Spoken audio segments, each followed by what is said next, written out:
Hey guys, and this is a bit of a special video, as you can tell by the title and you can tell by the thumbnail.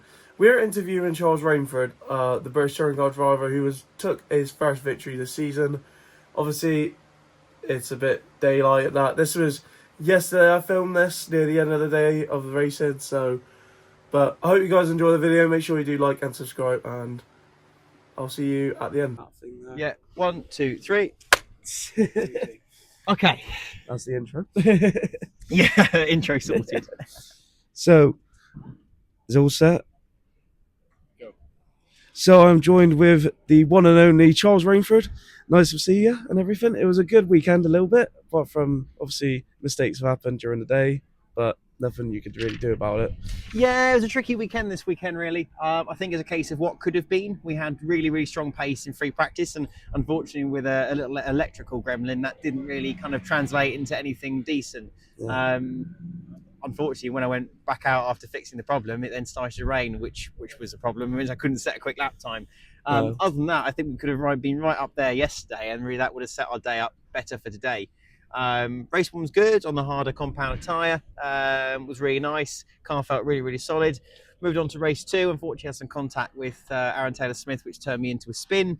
Back to the back of the grid with no time really to make anything happen to try and move back forward. And then race three, nice little race going from 16th to about 10th. So yeah, a solid day of points, but still what could have been this weekend, I think. Yeah. Well, you still got Silverstone, obviously. You still got Brands Hatch, which you won your first race at Brands Hatch.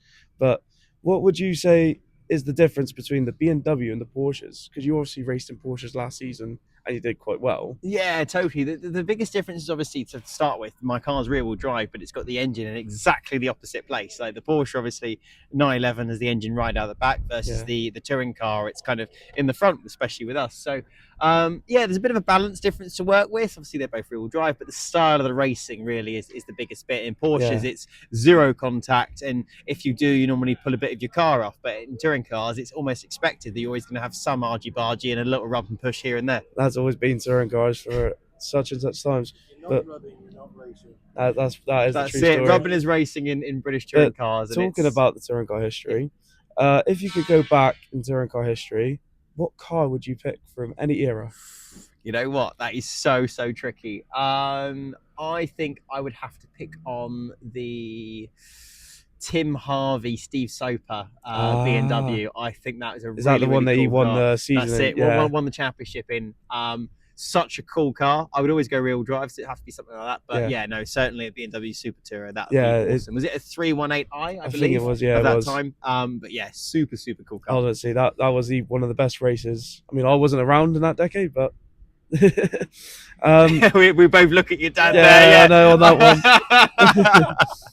But I honestly thought, after seeing you drive the Capri, you might have come out with something like the Capri. That's a really good point as well. I mean, the thing is, it's like you could add to other things as well. Like I was racing against at Silverstone Classic. I was racing Group 1 Capri last weekend. Yeah. And I was up against also like E30 M3 B&W Group A cars.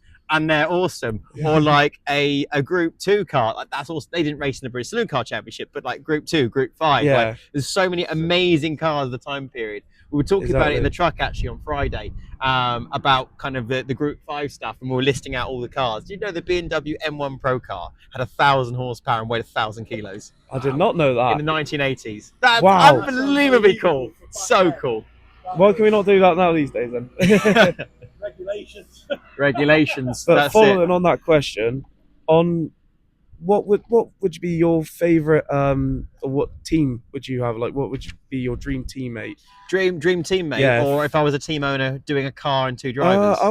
We'll go for a bit of both on that one. Bit of both. Okay, it could be out of history, like obviously Tim Harvey. Well, to be fair, I'm very happy in my situation at the moment. Obviously, I've got Jake, who's last year's champion. We've got Colin Turkington helping with the driver coaching side of all of this and setup and that kind of knowledge. And obviously, my direct teammate is Aidan Moffat, and he's such a cool guy. I love him to bits. And if I was a team manager and I was doing a two-car team, I would have to probably choose.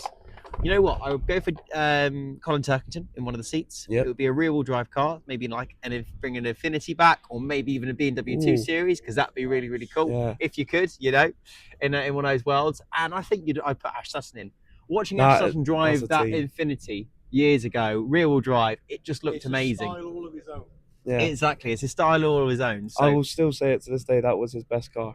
yeah, 100%. That was incredible. Definitely that. So I would have those guys in. I think they push each other really hard as well. Yeah, they would. Colin and Ash, that'd be a really good mix. Yeah, it would. It would literally be. What is your favourite track this season and why? Favorite track this season and why? Ooh, that's tricky. I'm going to say Not Kill this season, just because I had a really, really good weekend there. Obviously, you took your first pole there as My well. first pole there, and that's really why the love is there for it. I love Brands Hatch Indy as well, but that was more down to the tarmac, which is why our cars were so fast. Yeah. But yeah, I mean, what a circuit. Yeah. Both of them are, but yeah, Not Kill, especially this year, has been a real highlight. Yeah, I for me. mean, I've seen Knockhill deliver wonders, and obviously that was a wonderful day for It you, really especially. was. Yeah, 100%. But finally, not finally, sorry. Cutting that one out. How do you prepare for a race? Do you have like a ritual or I do. anything? Yeah, very much so. Like, I mean, are you talking about before a race weekend, like the prep for that, or are we talking more just before a race? Yeah, just before a race or before a race weekend. Okay, so before a race weekend, it starts off really with looking through data from last year. Yeah. I do that first, then drive some laps of my own on the simulator, try and get it as reasonably close as I can, and just get a feel with a general kind of how the car kind of handles on the circuit, or a car similar. You know, because I use iRacing, and it's a bit tricky to get something that feels exactly like a British touring car. I mean, I've got R Factor 2, and they're good. I can't get R Factor 2 to work with my pedals, unfortunately, because I've got hydraulic pedals. But that's a complete another story. Right. But yeah, so it starts with that, and then I start looking through some data, and then I watch the previous qualifying session back, which then makes the data and the reference video make a lot more sense, because I can actually see what happened during the session. Then I start watching races back, and then I rewatch qualifying again to get in the right headspace before the weekend. And this all happens really from the Tuesday onwards. Then we have a shakedown normally on Thursday, where we go and drive the car, bed in brake discs, all that kind of stuff, check the cars over, and then we go straight to the circuit normally. So for instance, for this one, it was a little bit different, but because I was having to work on Monday and Tuesday, so prep was like full day on Wednesday, and then we had shakedown Thursday, came straight up here, and then the weekend starts. Friday for us is really, really busy still. We have a lot of media duties in the morning, and then engineering briefs, track walks, that kind of thing in the afternoon. So Friday's really busy, and then obviously your weekend starts, and it's just busy from that moment onwards. Obviously you guys don't get left alone quite as often. Totally. No, I mean, it's good and bad. Like, it's not really off. Bad's the wrong word, but it's like, you know, the fans are so enthusiastic. Yeah. It's amazing, but occasionally you're already running late, and then people are asking for things signed and things. But it's still really nice. You never try and say no, and it's all these kind of things. And then you asked me also about pre-race rituals. Don't necessarily have any too much. I like to do a visualization when I get inside the car about whether it's a race start or a qualifying lap, and just go through it again, all the movements. I normally have an overlay, a piece of paper with like data traces on it. Oh, right. And have a look at that. And then before we go out for the session, give that to my mechanic, and he then disposes of it, basically, puts it in the shredder. But yes, that's kind of really how I prepare for it. No like rituals of put my left glove on first, or, you know, get in the car from one side with single seaters, but no proper like pre-race rituals so much. Yeah, I mean, that's fair enough. I mean, going back to the fans thing you said, I mean, I brought my mate for the first time last season, and he always watched F1, he watched Drive Survive and that, and then he compared it to this, and it was just, it's unbelievable. Totally. The accessibility the fans have for this championship is incredible. It really, really is. You know, like, you can stand in the back of the garages, you can meet the drivers. I've never really been to F1. I went to one race. I love F1. I watch it from afar. Get all involved in terms of the politics of it all, but I don't really go to the races because there's too many people and you can't get anywhere near the drivers. Exactly. And I mean, you have to stand there for like an hour and a half, near enough. Yeah, exactly. No one wants to do that. No, exactly that. But following, oh no, page has gone wrong.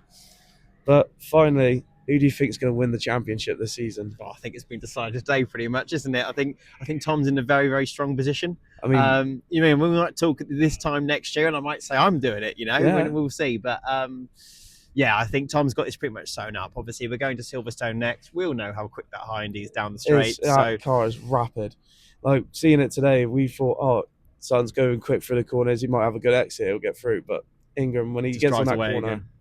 When he gets around it, it's just incredible. Yeah, I mean, obviously there's some incredibly clever people working on that car, but it's an absolute rocket ship. So we'll see what happens at Silverstone. I imagine he'll probably clean up unless something else happens. But it's touring cars, and it could still, anything can happen at the next round. Oh, anything can happen. But thank you very much, Charles. Thank you, mate. Thank you Lovely very to much. see you. Lovely to speak to you as always. Yeah. And not broken down the services this time. Oh. And that is the interview done with Charles Rainford. Big shout to Charles Rainford. Thank you for doing that. Really much appreciated. For the first interview on the channel, I hope you guys did enjoy it. It was very funny, very amusing, and he had to mention about the car breaking down at the services. Yeah, if you saw it in the Getting Wet video at the start, that is a Audi Q7 that me and my dad are going to try and repair on the channel. It broke down at Brands at G&D, that's why it took so long. But anyways, I'll see you guys in the next video. Stay tuned. See you all next time. Goodbye.